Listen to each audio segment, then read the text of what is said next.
إن الحمد لله نحمده ونستعينه ونستغفره ونعوذ بالله من شرور أنفسنا ومن سيئات أعمالنا من يهده الله فلا مضل له ومن يضلل فلا هادي له وأشهد أن لا إله إلا الله وحده لا شريك له وأشهد أن محمدا عبده ورسوله أما بعد فإن أصدق الحديث كتاب الله وخير الهدي هدي محمد صلى الله عليه وسلم وشر الأمور محدثاتها وكل محدثة بدعة وكل بدعة ضلالة وكل ضلالة في النار حياكم الله.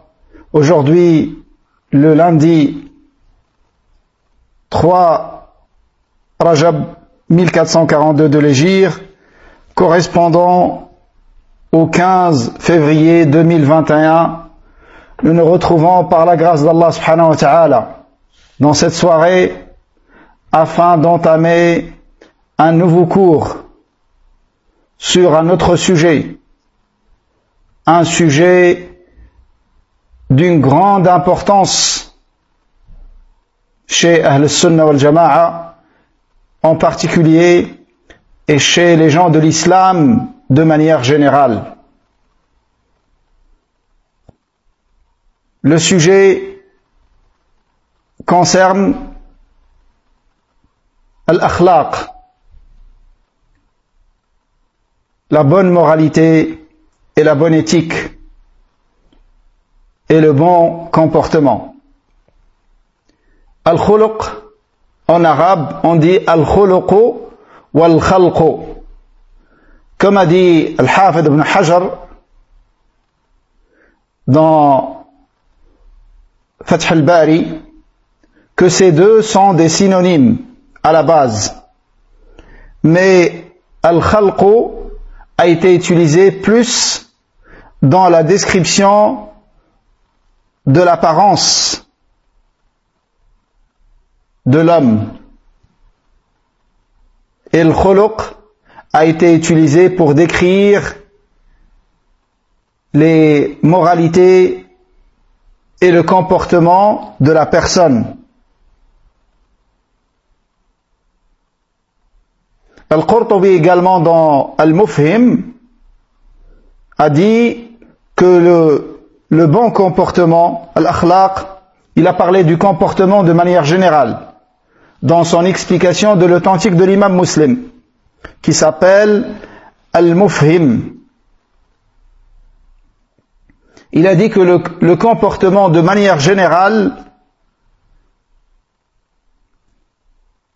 les comportements, ce sont les moralités et les éthiques avec lesquelles se comporte la personne vis-à-vis des autres. Et il y en a parmi ces comportements qui sont louables et d'autres sont blâmables. Et les comportements qui sont louables de manière globale, c'est que tu sois aux côtés des autres contre ta personne. Écoute cette parole. Il a dit, si on veut résumer le bon comportement et ce qui est loué des moralités, c'est que tu sois aux côtés des gens contre ta personne. Allahu Akbar. Donc ça s'oppose complètement au fait de faire triompher sa personne. Car faire triompher sa personne ne fait pas partie de la bonne moralité. Au contraire, tu dois être aux côtés des autres contre ta personne. Et juger sévèrement ta personne et pardonner aux gens. Donc être aux côtés des gens au détriment de ta personne et non pas l'inverse. Et de manière détaillée, il a cité certaines bonnes moralités. Il a commencé par l'afou. L'afou, le pardon, el-hilm, l'indulgence et la clémence, la générosité, l'endurance et la patience, la miséricorde et la compassion. la bienveillance et l'attendrissement, la douceur, et ainsi de suite. Il a dit ce qui est blâmable de manière détaillée, c'est l'opposé de ce qui a été cité. Fin de sa citation. Mais très chers frères, vous savez tous l'importance qu'occupe le bon comportement dans notre religion. Et c'est pour ça, vous trouvez que les imams de Salaf, dans leurs ouvrages qui traitent du domaine de l'aqida, de la croyance et du dogme, ils ont inclus des chapitres dans lesquels ils ont parlé des bonnes moralités. Tel que l'exemple de l'imam Sabuni dans son livre Sharafu Ashab al-Hadith. Il a parlé des bonnes moralités, il a cité plusieurs exemples. Également l'imam al-Tahawi dans l'Aqida al-Tahawiyya et l'imam Cheikh al-Islam Ibn Taymiyyah également dans l'Aqida al-Wasitiyya. Il a terminé cet épître avec des indications concernant certaines bonnes moralités et que Ahl Sunnah wal Jama'a ils sont les plus à même d'avoir al-akhlaq al-hasana wal-hamida.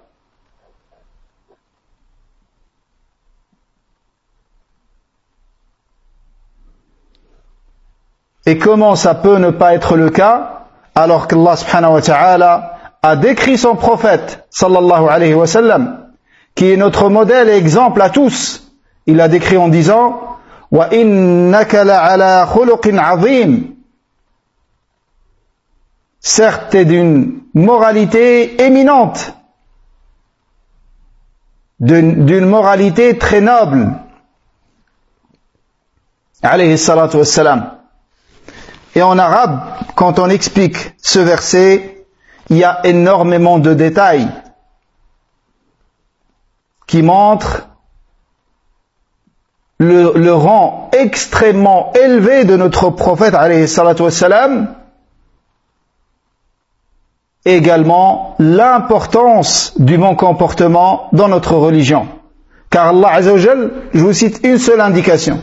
Allah subhanahu wa ta'ala a dit wa innaka la'ala, comme s'il a placé le prophète alayhi salatu wassalam au-dessus du bon comportement et de la bonne moralité. C'est pour ça Sa'd ibn Hisham a rapporté qu'il a interrogé la mère des croyants, la pure, la sainte Aïcha radiyallahu anha. Il l'a interrogé au sujet du comportement qu'avait le prophète alayhi salatu wassalam. Elle a dit kana khuluquhu al-Qur'an. Allahu akbar. Cette parole dans laquelle la mère des croyants a résumé le comportement du prophète alayhi salatu wassalam de la manière la plus succincte possible, sans rien négliger de son comportement. Elle a dit kana khuluquhu al-Qur'an. Son comportement était al-Qur'an, qui est la parole d'Allah subhanahu wa ta'ala.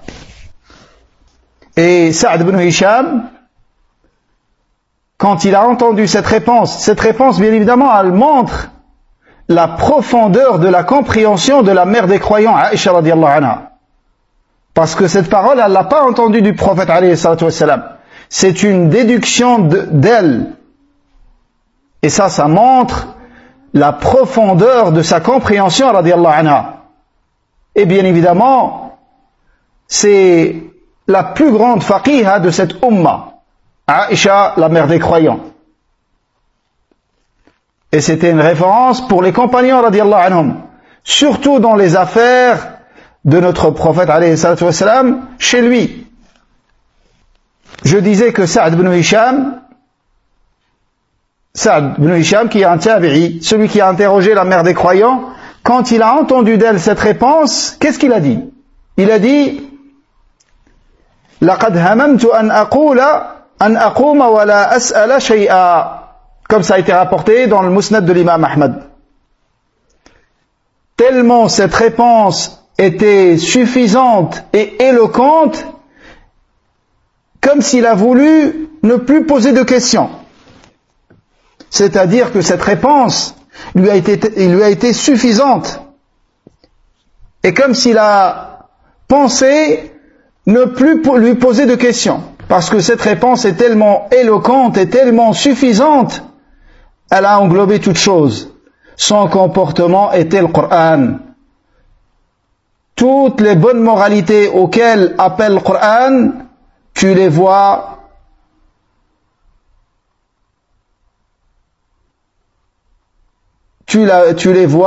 chez le prophète alayhi salatu wassalam. Et toutes les mauvaises moralités, les mauvais comportements contre lesquels le Coran a mis en garde, le Nabi alayhi salatu wassalam les délaisse. Les ordres du Coran et les interdits du Coran, tout ça est mis en pratique par le prophète alayhi salatu wassalam. C'est pour ça qu'il l'a décrit de cette manière, résumée et très forte. La mère des croyants, Aïcha, la pure. Et comme les savants le mentionnent, toutes les bonnes moralités sont résumées dans un seul verset dans le Coran. Et quand je dis pure, tahira. Elle est tahira, et les savants la décrivent comme ça. Et quand les savants ils disent qu'elle est mubarra'a, elle est préservée de ce que le munafiqin, avec quoi le munafiqin l'ont décrit. Radiyallahu anha. Après, si c'est un autre sens en français, vous pouvez le mentionner également pour qu'on puisse profiter bi'idnillah. Mais en tout cas, le sens voulu, c'est ça. Elle est pure et purifiée des accusations qui lui ont été adressées, et elle a été innocentée par Allah subhanahu wa ta'ala par-dessus ses 7 cieux. Radiyallahu anha. Et c'est l'épouse du prophète alayhi salatu wassalam dans le dunya et dans l'akhira.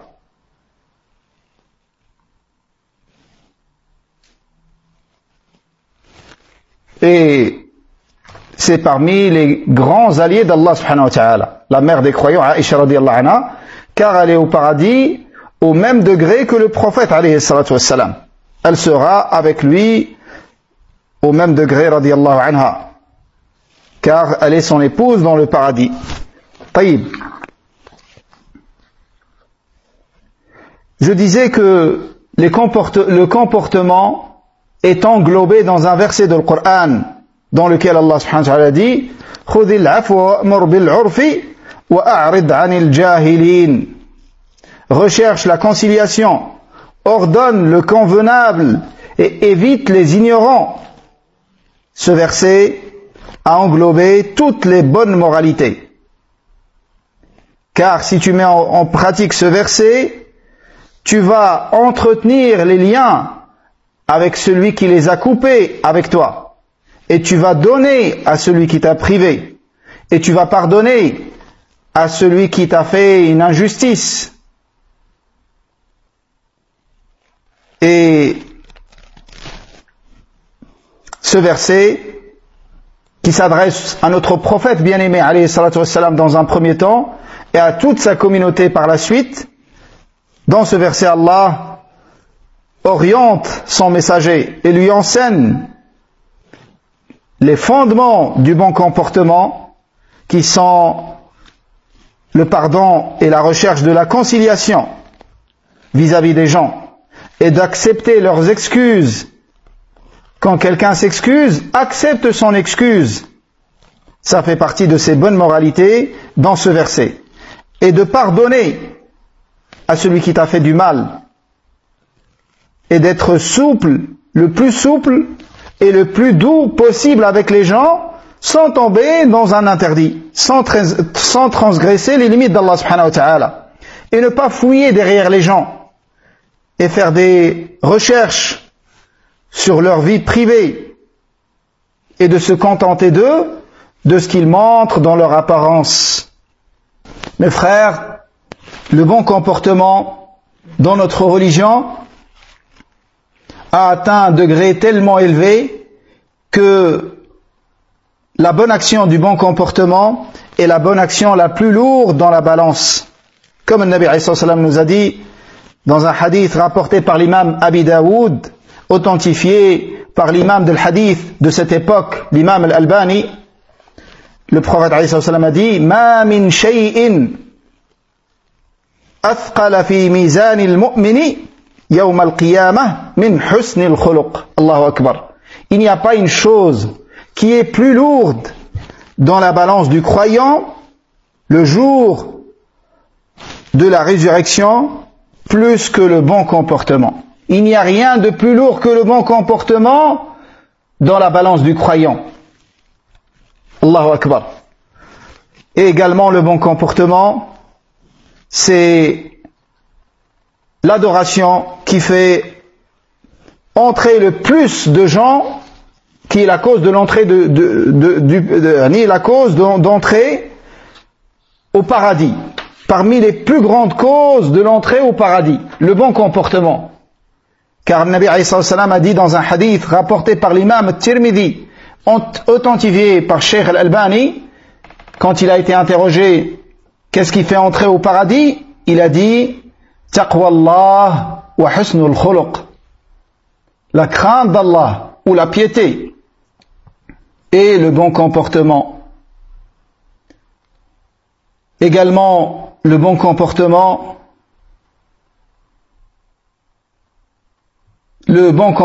et l'excellence dans les bonnes moralités est la caractéristique des croyants qui ont la foi la plus élevée, qui ont la foi la plus élevée et la plus forte. Comme le Nabi alayhi salam a dit: Inna min akmalil mu'minina imana ahsanuhum khuluqa.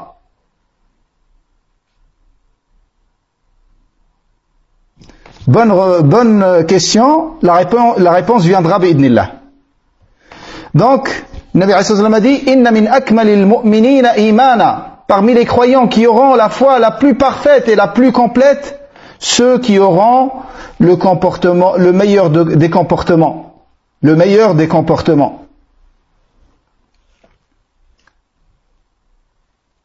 Et également, le croyant, il atteint, avec son bon comportement, il atteint le degré des grands adorateurs, ceux qui passent leur journée en jeûne et leur nuit en prière.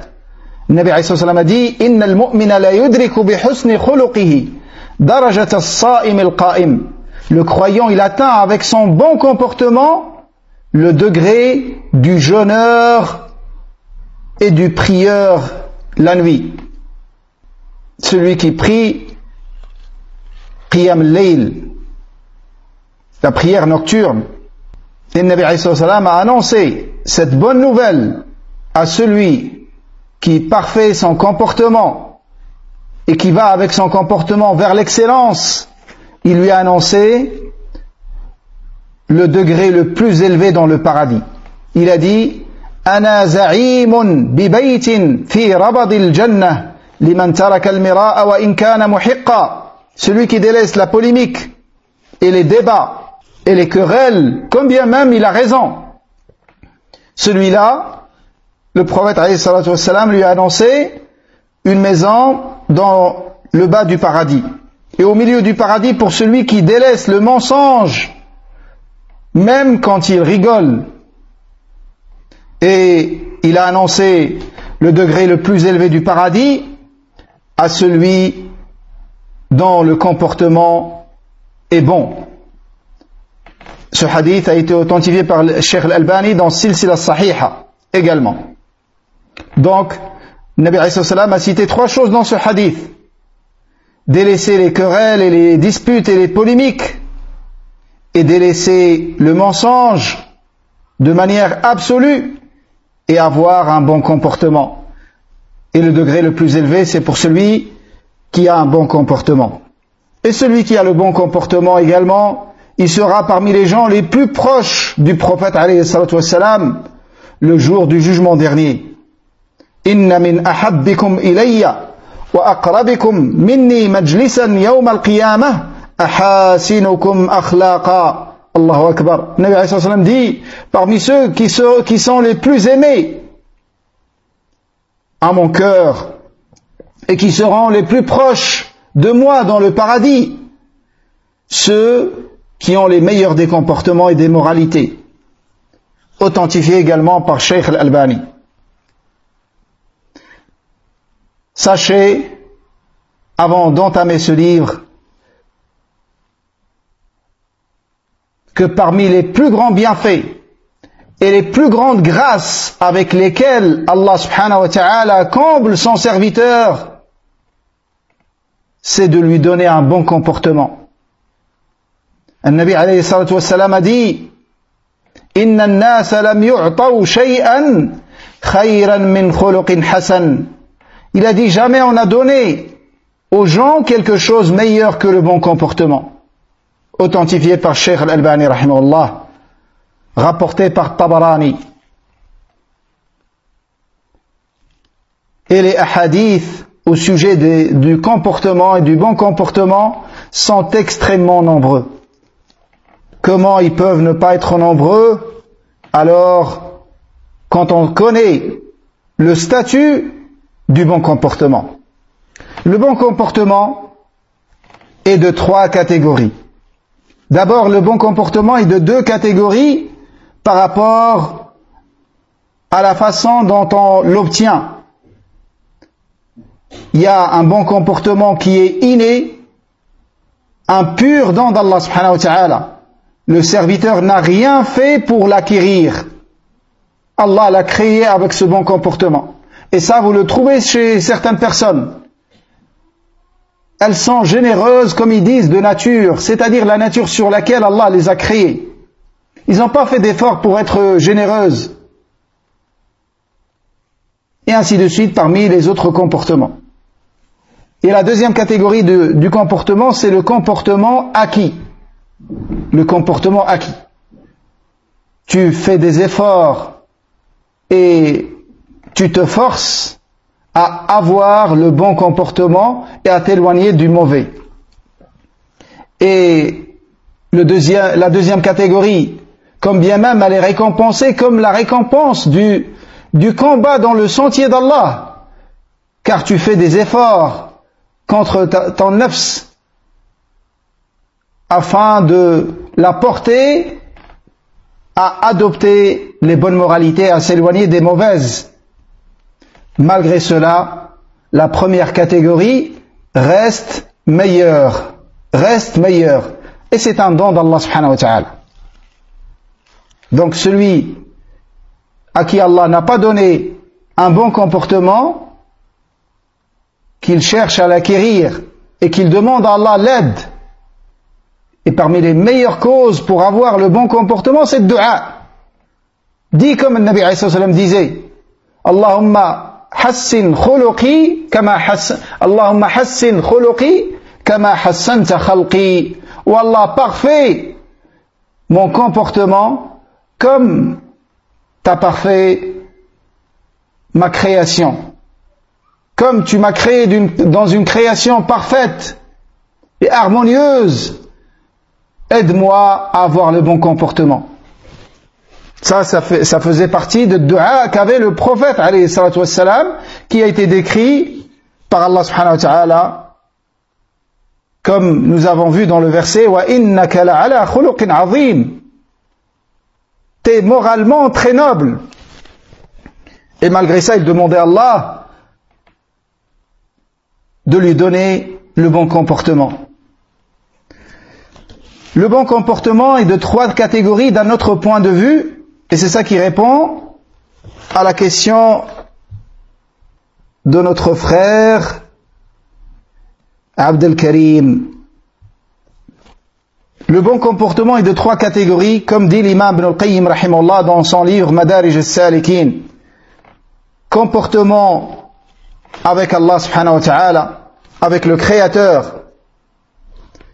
Et ce comportement, à sa tête, unifie Allah dans ses noms et ses attributs, dans sa seigneurie et dans son adoration. Et de préserver nos actes de ce que Allah n'a pas légiféré, et de préserver notre cœur, de s'orienter vers autre que lui, et de préserver notre intention de viser et de vouloir quelque chose qu'il déteste. La deuxième catégorie, c'est le comportement avec le messager et la législation. Et ça peut se résumer par la définition de la deuxième attestation de foi. La conformité à la sunna, et croire en la véracité de tout ce que le prophète ﷺ nous a apporté, se conformer à ses ordres, s'éloigner de ses interdits, et n'adorer Allah qu'avec ce qu'il a légiféré. La troisième catégorie, c'est le comportement avec la créature. Et le comportement avec la créature a 4 piliers, c'est-à-dire il a 4 fondements sur lesquels il est basé, qui sont 4 comportements. Et tous les autres comportements reviennent à ces 4. Comme dit toujours l'imam Ibn al-Qayyim rahimahullah dans Madarij al-Salikin. Ces 4 comportements sont la patience et l'endurance. Deuxièmement,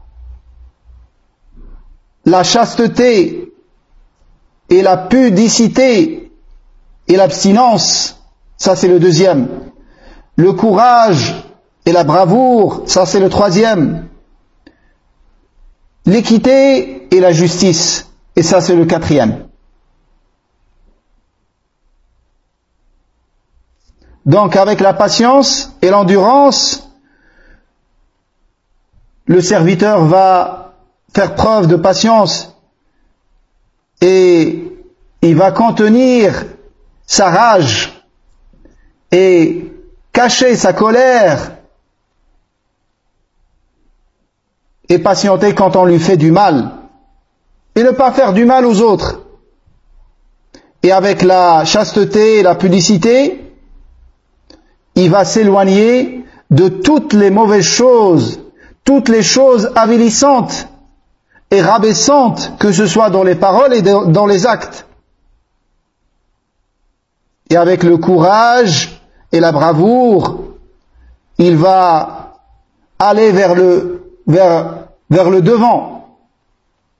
Il va aller vers l'avant, il va aller vers l'avant et vers les choses élevées et qui ont une grande valeur, que ce soit dans ses comportements, que ce soit dans ses œuvres.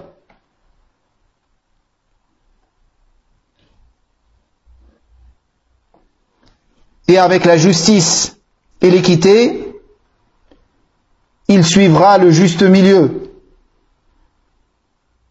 dans toute sa pratique, et il se conformera à la voie du juste milieu, qui est la voie avec laquelle est venue notre religion. Il va être juste dans ses croyances, dans ses adorations, dans ses paroles et dans tous ses actes. Et le juste milieu, entre parenthèses, le juste milieu n'est pas un objectif pour le croyant. Écoutez bien ce que je vais dire, barakallahu fikum. C'est très très important. Le juste milieu n'est pas un objectif pour le croyant. Le juste milieu, c'est un résultat et c'est un fruit de l'attachement au livre d'Allah et la sunna du prophète alayhi salatu wassalam. Qu'est-ce que ça veut dire cette parole? Ça veut dire que le croyant, il ne va pas chercher où est-ce qu'il est le juste milieu pour se placer dans cette position. Non, ça c'est une mauvaise compréhension.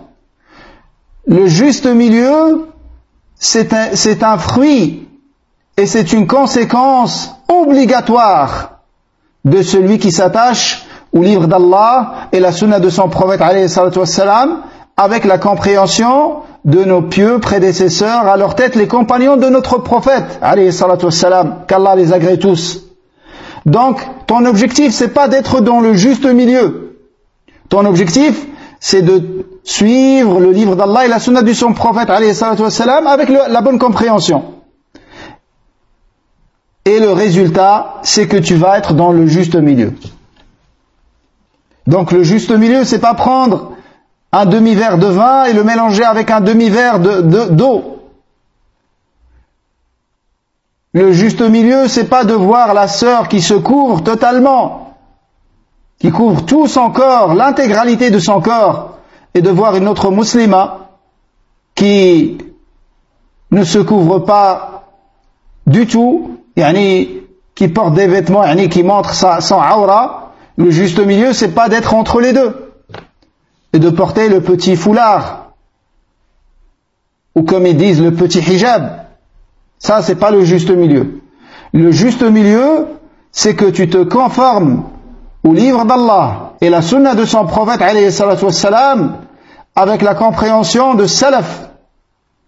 Et tu seras fort, malgré toi, que tu le veuilles ou pas, tu seras dans le juste milieu. Comme ces quatre sont les fondements et les piliers du bon comportement, les mauvais comportements également ont quatre piliers qui sont al-jahl, l'ignorance. Et l'imam Ibn al-Qayyim l'a cité en premier. Wal-jahlu da'un qatilu. L'ignorance est une maladie fatale, une maladie mortelle. Le deuxième, al-dhulm, l'injustice. Sois juste quand tu parles. Sois juste quand tu juges. Sois juste dans toute ta vie. Le troisième, ash-shahwa, les envies et les passions. Et le quatrième, la colère, qu'Allah nous en préserve. La colère, bien évidemment, qui est blâmée. Car vous savez, il y a une colère qui fait partie des meilleures adorations les plus aimées par Allah. Se mettre en colère pour Allah subhanahu wa ta'ala, conformément à sa législation. C'est pas parce que tu te mets en colère pour Allah que tu as le droit de faire ce que tu veux. Tu dois te conformer et rester dans le cadre de la religion et de la législation. Ça, c'est une colère qu'Allah aime.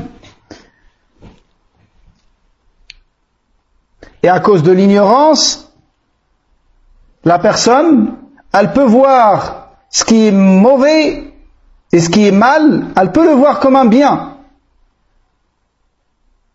Et avec l'injustice, elle mettra les choses non pas à leur place. Elle sera injuste dans ses jugements, injuste dans ses verdicts, injuste dans ses propos, et ainsi de suite. Et avec les envies et les passions, elle va être avide des biens de ce bas monde, et elle sera touchée par l'avarice et par l'attachement aux bassesses de ce bas monde. Et avec la colère, la colère, elle donne lieu à l'orgueil et à la haine et à l'enviosité et à l'injustice et ainsi de suite. C'est pour ça le croyant, comme il fait son effort pour acquérir les bonnes moralités, il doit également délaisser les mauvais comportements. Et les pires des mauvais comportements, ce sont les mauvais comportements du cœur, tels que ceux qu'on vient de voir. L'orgueil, l'enviosité, la haine, et ainsi de suite. Donc dans ce cours-là, que nous entamons cette soirée, bi'idnillahi ta'ala, nous allons parler de l'akhlaq et de l'adab, mais nous allons parler d'un adab particulier. Nous n'allons pas parler de tous les adab comme ce que je viens de citer dans cette introduction,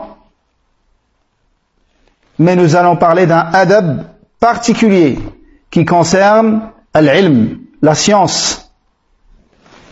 Et nous allons voir à travers ce livre précieux qui a été décrit par les hommes de science comme un des meilleurs livres qui ont été faits dans ce domaine, tout en étant très concis.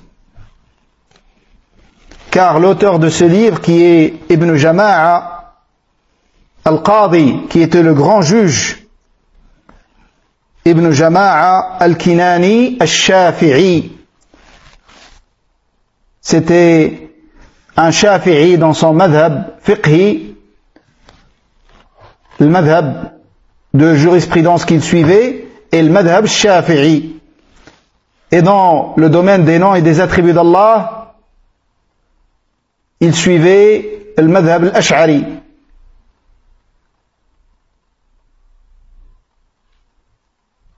Il suivait le madhab al-Ash'ari, qui est un madhab égaré dans les noms et les attributs d'Allah subhanahu wa ta'ala et dans d'autres domaines.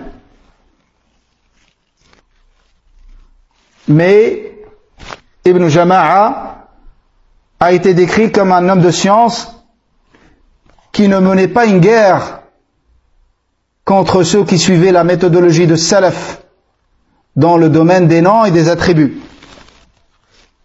Et il y a des hommes de science comme lui qui pensaient que les deux voies sont autorisées. Et ça, c'est pas vrai. La vérité, c'est la voie sur laquelle était le prophète alayhi salatu wassalam, ainsi que ses nobles compagnons radiallahu anhum. Et tout ce qui est venu après eux est un égarement. Ibn Jama'a était un savant très très intelligent. Ils l'ont décrit avec une très très grande intelligence. Il a brillé très jeune. Il a grandi déjà dans une famille de sciences. Son père était un très grand savant. Et son grand-père également. Il a mémorisé le Coran par l'intermédiaire de son père. Il a mémorisé énormément de moutoun, très jeune également, avec son père. Il est né l'année 639 de l'Hégire.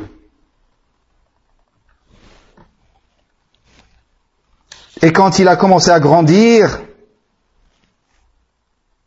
Allah subhanahu wa ta'ala lui a fait aimer la demande de science, et il n'a cessé d'être dans la quête et la demande de science jusqu'à ce qu'il a dépassé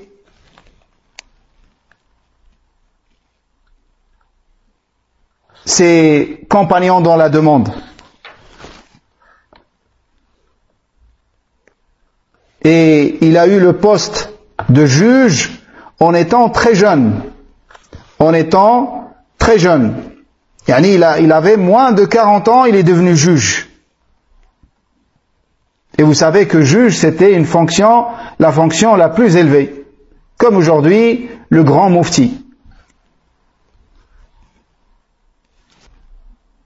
Il est décédé, qu'Allah lui fasse miséricorde, il lui pardonne et nous pardonne à nous tous.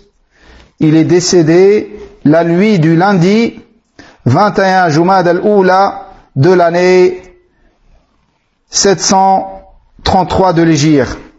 733 de l'Hégire. Donc nous allons commencer bi'idnillah. Le livre s'intitule Tadhkiratu as-sami'i wal mutakallim fi adab al-alim wal muta'allim. Donc ce livre, il l'a appelé Tadhkira. Tadhkira, c'est-à-dire, c'est une sorte de rappel pour celui qui écoute, c'est-à-dire celui qui apprend, l'apprenti et le demandeur de science, et celui qui parle, c'est-à-dire le savant, dans les règles de bienséance du savant et du demandeur ou de l'apprenti ou du demandeur de science. Donc on commence à lire l'introduction de ce livre. Ce livre, bien évidemment, il est composé d'une introduction et de 5 chapitres. Une introduction et de 5 chapitres.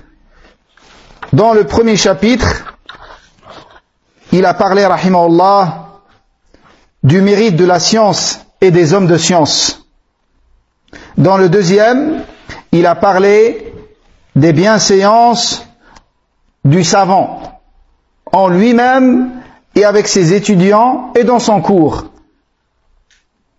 Le troisième chapitre, et ça c'est important pour nous, de connaître l'adab que doit avoir le savant, que ce soit en lui-même ou avec ses élèves, également pendant son cours. Et le troisième chapitre, dans lequel il a abordé les bienséances qui concernent le demandeur de science, celui qui apprend en lui-même, avec son cheikh et avec ses compagnons, dans la demande de science, ses collègues dans l'apprentissage et pendant son cours. Quels sont l'adab qu'il doit avoir pendant qu'il assiste à un cours également. Le quatrième chapitre dans lequel il a parlé des règles de bienséance concernant les livres et les outils de la demande de science. Le cinquième l'a consacré aux règles de politesse par rapport à son lieu d'habitation, qui sont les écoles, car à son époque, la plupart des étudiants, ils vivaient dans des sortes d'écoles comme internat, ils vivaient dans ces écoles, donc c'est pour ça il a cité l'adab qu'il doit avoir dans ces lieux-là. Le cinquième, on va pas le faire bi'idnillah, car à notre époque, ça existe quasiment jamais. C'est rare de trouver, c'est rare ces choses-là, mais bi'idnillah, les 4 chapitres vont nous suffire. Et nous demandons à Allah de nous faciliter la science bénéfique et profitable et de nous accorder la bonne compréhension et de nous aider à mettre en pratique ce que nous apprenons et de nous aider à parfaire notre comportement. Il a dit Bismillahir Rahmanir Rahim, Alhamdulillahi al-Barrir Rahim, Al-Wasi'il Alim, Dhil Fadlil Azim, wa afdalus salati wa atammu taslim على سيدنا محمد النبي الكريم المنزل عليه في الذكر الحكيم وإنك لعلى خلق عظيم وعلى آله وأصحابه الكرام جواره في دار النعيم. Donc après les louanges adressées à Allah subhanahu wa ta'ala et la prière sur son prophète alayhi salatu wassalam et les éloges et bénédictions adressées à son noble prophète Muhammad sallallahu alayhi wa sallam, sur lequel a été révélé ce verset wa innaka la'ala khuluqin azim, certes t'es d'une moralité éminente, ainsi que ses compagnons, ses nobles compagnons radiyallahu anhum. Donc ce qu'il a utilisé ce style, ça s'appelle bara'atul istihlal, c'est-à-dire dans l'introduction il va indiquer le sujet de son livre qui est les bonnes moralités. Ensuite il a dit فَإِنَّ مِنْ أَهَمِّ مَا يُبَادِرُ بِهِ اللَّبِيبُ شَرْخَ شَبَابِهِ, parmi les choses les plus importantes avec lesquels doit s'occuper l'homme intelligent, doué de bon sens, dans le début de sa jeunesse, وَيُدْئِبُ نَفْسَهُ فِي تَحْصِيلِهِ وَاكْتِسَابِهِ, et dans laquelle il doit fournir le maximum d'efforts et fatiguer sa personne dans sa quête. حسن الأدب الذي شهد الشرع والعقل بفضله واتفقت الآراء والألسنة على شكر أهله. Les bonnes moralités dont témoin à la fois la législation et la raison saine, les deux témoignent de son mérite, et dont les avis et les langues se joignent pour louer celui qui la demande, c'est-à-dire celui qui demande la science. Donc que ce soit les opinions et les avis, et également les langues, tous les deux s'accordent sur l'éloge à ceux qui demandent la science. À ceux qui demandent la science. وإن أحق الناس بهذه الخصلة الجميلة وأولاهم بحيازة هذه المرتبة الجليلة أهل العلم. Et les gens qui sont les plus à même d'avoir cette caractéristique noble et cette chose et cette belle chose, ce sont les hommes de science, c'est-à-dire ceux qui sont les plus à même d'avoir le bon comportement, ce sont ceux qui demandent la science. Ils sont les plus à même d'avoir l'adab et le bon comportement. أهل العلم الذين حلوا به ذروة المجد والسناء وأحرزوا به قصبات السبق إلى وراثة الأنبياء لعلمهم بمكارم أخلاق النبي وآدابه وحسن سيرة الأئمة الأطهار من أهل بيته وأصحابه. Ce sont les hommes de science qui ont atteint le degré le plus élevé et les statuts les plus élevés, et qui ont devancé tous les autres dans l'acquisition de l'héritage des prophètes. Et pourquoi ils sont les plus à même d'avoir le bon comportement? Il dit لِعِلْمِهِمْ بِمَكَارِمِ أَخْلَاقِ النَّبِيِّ صلى الله عليه وسلم وآدابه, car ce sont ceux qui connaissent le mieux les bonnes moralités et les bons comportements du prophète alayhi salatu wassalam, avec la science qu'ils ont, et qui connaissent le mieux la biographie des imams, que ce soit parmi la famille de notre prophète alayhi salatu wassalam et ses nobles compagnons également, et sur quoi étaient les savants des pieux prédécesseurs.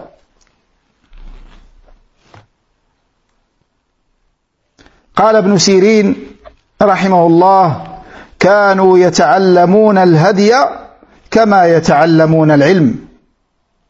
Il rapportait cette parole de l'imam Ibn Sirin après avoir cité l'importance de la bonne moralité et son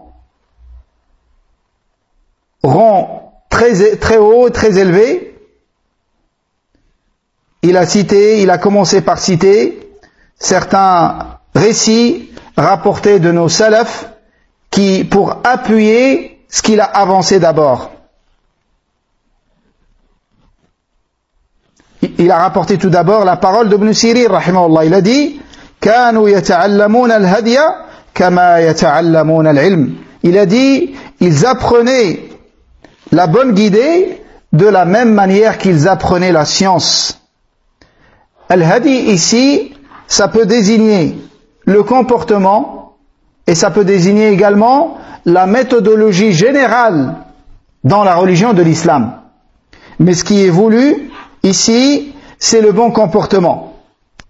Car il a dit, comme ils apprenaient la science,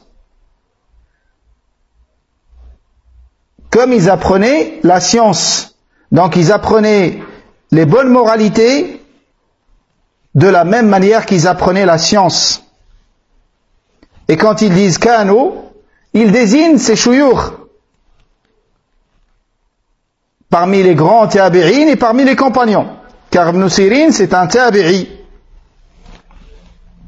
وقال الحسن إن كان الرجل لا يخرج في أدب يكسبه السنين ثم السنين. Ensuite, il a rapporté cette parole de l'imam al-Hassan al-Basri, qu'Allah lui fasse miséricorde.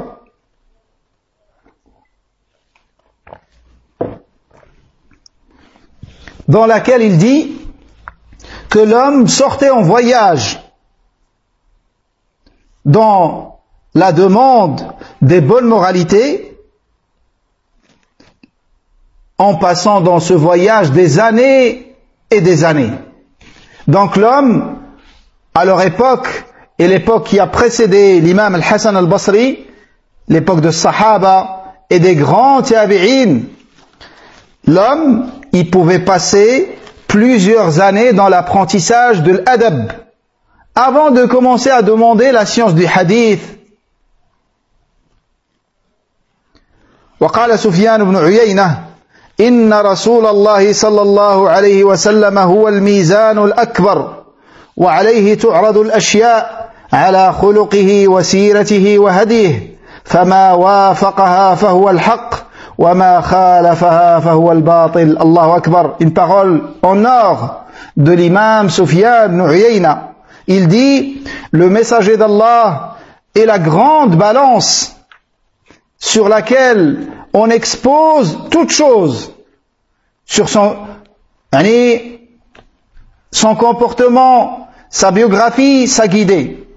Ce qui est en accord et en conformité avec ces choses-là, avec le prophète alayhi salatu wassalam, dans son comportement, dans sa guidée, dans sa biographie, et dans sa croyance, et dans ses adorations, et dans toute sa pratique religieuse, c'est ça la vérité.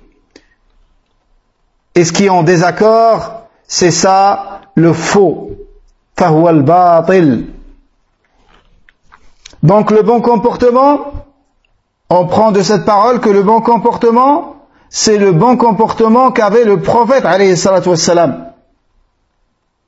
Et non pas le bon comportement d'après certaines personnes dont la nature humaine saine a été corrompue. Car il y a des gens qui voient que c'est bien, ça fait partie du bon comportement de ne pas laisser pousser une barbe qui dérange, ou de ne pas se couvrir totalement pour une femme, ou de ne pas renvoyer une main d'une femme qui t'a été tendue pour te serrer la main, une femme qui t'est pas autorisée. Ils voient que ça ne fait pas partie du bon comportement. Nous leur disons, c'est pas vous la mesure, et c'est pas vous la balance avec laquelle on pèse le bon et le mauvais comportement, avec laquelle on distingue le bon comportement du mauvais. Mais c'est le messager d'Allah alayhi salatu wassalam, comme a dit l'imam Sufyan ibn Uyayna. وقال حبيب بن الشهيد لابنه يا بني اصحب الفقهاء والعلماء وتعلم منهم وخذ من أدبهم فإن ذلك أحب إلي من كثير من الحديث. Ensuite il a rapporté cette parole de Abu Muhammad Habib ibn al-Shahid al-Basri, qui est décédé en l'an 145 de l'Hégire. Il a dit à son fils, ô mon fils, tiens compagnie des savants et des juristes et apprends d'eux, et prends d'eux également l'adab. L'adab, je vais l'appeler dorénavant l'adab. L'adab, c'est les bienséances, c'est les règles de politesse, c'est les bonnes manières, et ainsi de suite. Mais on essaye de retenir l'adab, adab, et le khuluq, le bon comportement et les bonnes moralités. Il a dit, prends de leur adab, car ceci est plus aimé pour moi que le fait que tu apprennes beaucoup de hadith, c'est-à-dire tout en négligeant l'adab. Tout en négligeant l'adab. C'est pour ça qu'il est rapporté de l'imam Malik que sa mère, pendant qu'il était tout jeune, il était tout petit, elle lui faisait porter une amama. Elle lui faisait porter l'imama, le turban autour de la tête, et elle l'envoyait vers les assises de Rabi'a, de un de ses plus grands chouyours. Et il prenait pas de notes ni rien du tout. Il allait uniquement pour apprendre l'adab. Il allait uniquement pour apprendre l'adab et le comportement. Et d'observer le savant, comment il parle, comment il répond, comment il se comporte dans les différentes situations. Il a passé plusieurs années dans l'apprentissage de l'adab avant de commencer à demander la science. Et il a dit, rahimahullah, que les salafs commençaient par la demande de l'adab avant la demande de science. L'adab, c'est une science, bien évidemment. Car l'adab, c'est basé sur l'ilm, sur les versets et sur le hadith du prophète, alayhi salatu wassalam. Mais il montre l'importance de cette branche de la science avant de commencer dans les autres sciences. Et on va voir pour quelle raison il commençait par l'adab. Et vous allez comprendre pourquoi nous, on a souvent des mauvaises compréhensions. Pourquoi beaucoup parmi nous ne réussissent pas dans l'ilm. Et l'imam Malik lui-même, à son tour, il disait à certains de ses élèves, il leur disait, Ya bunayya, ta'allam al-adab qabla an tata'allam al-ilm. Oh mon fils, apprends l'adab avant de commencer à demander la science. Et certains, ensuite il a rapporté que quelqu'un, il ne l'a pas nommé, il a dit, wa qala ba'duhum libnihi, ya bunayya, la an ta'allama baban min al-adabi ahabbu ilayya min an tata'allama 70 baban min al-ilm. Il lui a dit, oh mon fils, que tu apprennes un seul chapitre de l'adab est plus aimé pour moi que d'apprendre 70 chapitres de la science. Car l'étudiant en science, il n'arrive à profiter de la science qu'avec l'adab. Car l'étudiant en science n'arrive à tirer profit de l'ilm qu'avec l'adab. Comme l'a dit Sufyan ibn al-Hussein, il a dit bil adabi tafhamu al-ilm. Et cette parole a été rapportée également de l'imam Shafi'i. Il a dit avec l'adab tu comprendras la science. Avec l'adab tu comprendras la science. Et cette parole signifie qu'avec l'adab Allah te facilitera la compréhension de la science. Car la compréhension, c'est un don d'Allah. C'est pas avec l'intelligence ou avec le nombre de cours auxquels tu assistes par jour. La compréhension est un don d'Allah. Il la donne à qui il veut. Et la clé de la compréhension, c'est le bon comportement. Également, avec l'adab, tu comprendras la science. Car quand tu as un bon adab, le savant va t'accorder plus de temps. Il va t'expliquer davantage par rapport aux autres à cause de ton bon comportement. Et ça, c'est cité dans beaucoup de biographies de savants. Que son cheikh, il lui accordait plus d'attention, il veillait sur lui plus que sur les autres, car il voyait en lui l'adab. Contrairement à quelqu'un qui manque de respect, le savant, il lui donne le minimum, le strict minimum. Voilà ce que je veux dire. Il lui donne le strict minimum pour ne pas être dans le péché et ne pas cacher la science. Mais il ne va pas lui donner plus que ce qu'il a demandé ou des choses qui peuvent lui être profitables. Car le savant, c'est un être humain également. Tu lui manques de respect, il ne te donne pas l'ilm. Et ça, c'est pas parce qu'il veut que tu le respectes toi, que tu le respectes lui. Ça, parce qu'il sait que donner la science à quelqu'un avec un mauvais comportement, c'est placer la science là où il ne faut pas. c'est placer la science là où il ne faut pas. Et cette personne qui a un mauvais adab, si elle apprend et elle mémorise et elle connaît des choses, ça peut devenir un danger pour les gens de la religion et pour les gens de l'islam. Et ça, vous le voyez. Ça, on le constate de nos jours. Il y a des gens qui cherchent à s'élever au-dessus des autres, qui cherchent à rabaisser les autres, parce que soi-disant ils sont inférieurs à eux dans la mémorisation, dans l'ilm. Et ça, c'est le manque de adab. وقال مخلد بن الحسين لابن المبارك نحن إلى كثير من الأدب أحوج منا إلى كثير من الحديث. Ensuite, il a rapporté cette parole de Makhlad ibn al-Hussein, qui est Abu Muhammad al-Azdi. L'imam Abu Daoud, l'imam Sahib Sunan, a dit de lui, Kana a'qala ahla zamanih. C'était parmi les hommes les plus sages de son époque. Il est décédé en l'an 191 de l'Hégire. Makhlad ibn al-Hussein a dit à Abdullah ibn al-Mubarak, l'imam, le très connu, le grand imam parmi les imams de Al-Sunnah wal-Jama'a, il lui a dit Nahnu ila kathirin min al-adabi ahwaju minna ila kathirin min al-hadith.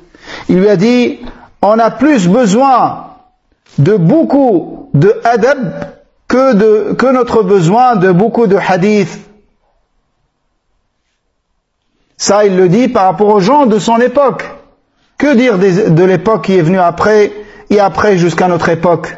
Qu'est-ce qu'ils auraient dit, ces savants, s'ils avaient vu comment on est aujourd'hui et comment on est dans notre adab vis-à-vis de la science, vis-à-vis des savants?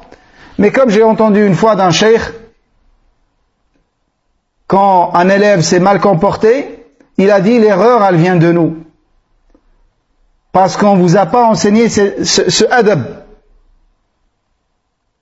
C'est pour ça, c'est très important dans les séminaires, qu'il y ait un chapitre de l'adab qui doit être étudié. On étudie l'aqida, on étudie le hadith, on étudie le fiqh, mais on doit étudier également l'adab. Et vous avez bien vu que le salaf, il commençait par l'adab. Donc ça, c'est une parole qui a été rapportée selon Makhlad ibn al-Hussein. Il y a une autre parole de l'imam Layth ibn Sa'd. Il a dit, dans le même sens, mais encore plus forte. Il a dit, Antum ila qalilin min al-adabi, ou ila yasirin min al-adabi, ahwaju minhu ila kathirin min al-ilm. L'imam Layth ibn Sa'd, un jour, est sorti, il s'est rendu à son assise, dans laquelle il donne la science. Il a vu certains mauvais comportements d'un des élèves.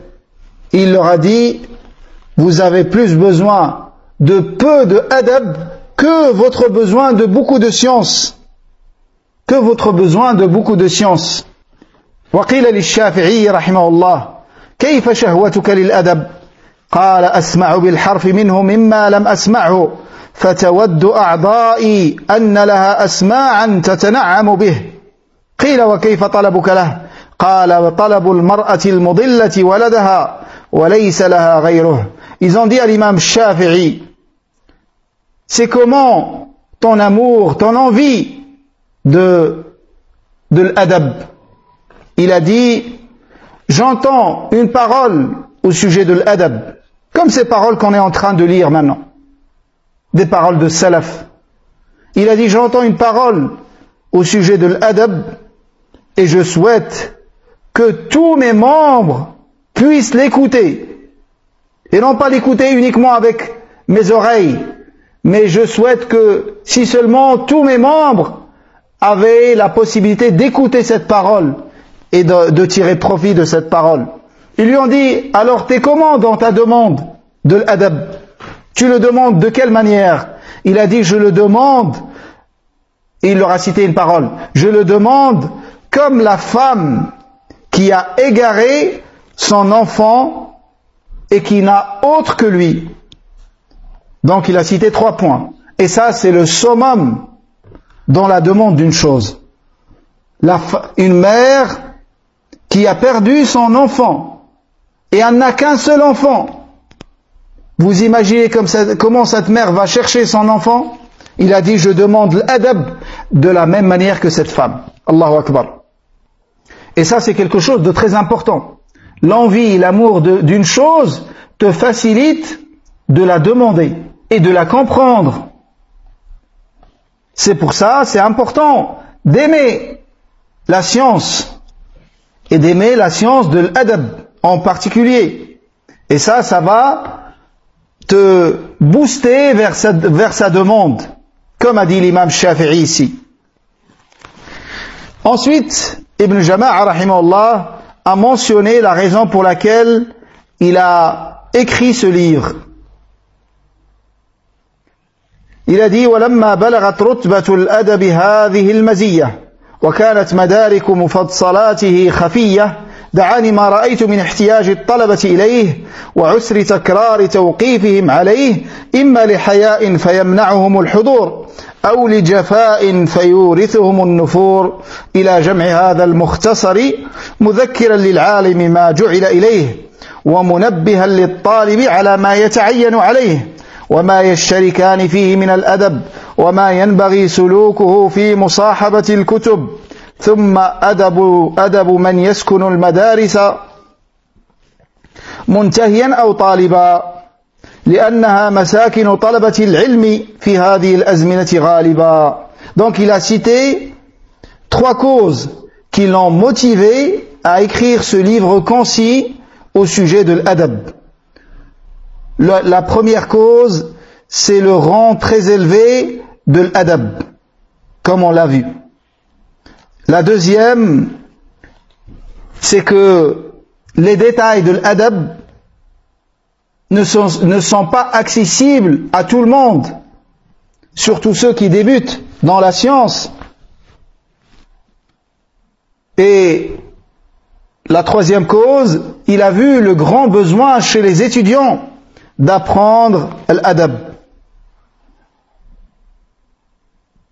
Et que c'est difficile de les renvoyer à chaque fois vers certains livres. C'est pour ça qu'il a vu utile et opportun de réunir ces fondements de l'adab dans un livre concis qui est le sien. Et également, car certains parmi les étudiants peuvent ne pas demander cette science par pudeur. Par pudeur de ne pas demander cette science ou par négligence. Donc il a fait ce livre qui sera pour lui un rappel pour le savant et un avertissement pour le demandeur de science, dans lequel il va mentionner les règles de bienséance dans la demande de science qui sont en commun entre le savant et l'étudiant, et également le comportement qu'il doit avoir vis-à-vis de ses livres et de l'endroit dans lequel il habite, qui sont les écoles. Il a dit, car la plupart des étudiants à notre époque vivent dans ces écoles. Et il a compilé et regroupé dans ce livre ce qu'il a entendu de ses chouyours, ou ce qu'il a lu dans les livres, ou ce qu'il a retenu dans ses révisions avec ses collègues. Et il le citera sans citer les chaînes de transmission, pour que ce ne soit pas très lent et lourd pour le demandeur de science. Et effectivement, il n'a pas cité les chaînes de transmission, mais il a cité beaucoup de dalil, comme nous allons le voir. Bi'idhnillahi ta'ala. Et de cette manière, il a compilé dans ce livre ce qui est réparti dans beaucoup de livres. Et il nous l'a présenté sous forme de 5 chapitres, comme nous avons vu. Le premier chapitre dans lequel il parlera des mérites de la science et des demandeurs de science et de la noblesse du savant. Et le deuxième parlera des bienséances qui concerne les bienséances du savant en lui-même, avec ses étudiants et pendant ses cours. Et le troisième, les règles de bienséance qui concernent l'étudiant en lui-même, avec ses chouyours et avec ses collègues et dans son cours. Et le quatrième, les règles de bienséance qui concernent les livres et également les outils de l'apprentissage. Et le dernier, les règles de politesse qui concernent les écoles dans lesquelles vivent les étudiants de manière générale. Et il l'a intitulé Tadhkiratu as-sami'i wal mutakallim. Tadhkira, c'est le rappel, un mémo, un rappel pour celui qui écoute, l'étudiant, et celui qui parle, le savant, dans la demande de science. Et il a terminé en disant, nous demandons à Allah son assistance et son aide dans la demande de science et dans la mise en pratique, et de nous permettre d'atteindre son agrément et sa satisfaction. Wallahu a'lam. Et nous allons nous arrêter sur cette introduction. Dans le cours prochain, bi'idhnillahi ta'ala, nous allons étudier le premier chapitre qui concerne les règles de bienséance, qui concerne le mérite de la science et des hommes de science, et le mérite de propager la science et de la demander. Wallahu a'lam. Wa sallallahu wa sallam ala nabiyyina Muhammad. Wassalamu alaykum wa rahmatullahi wa barakatuh.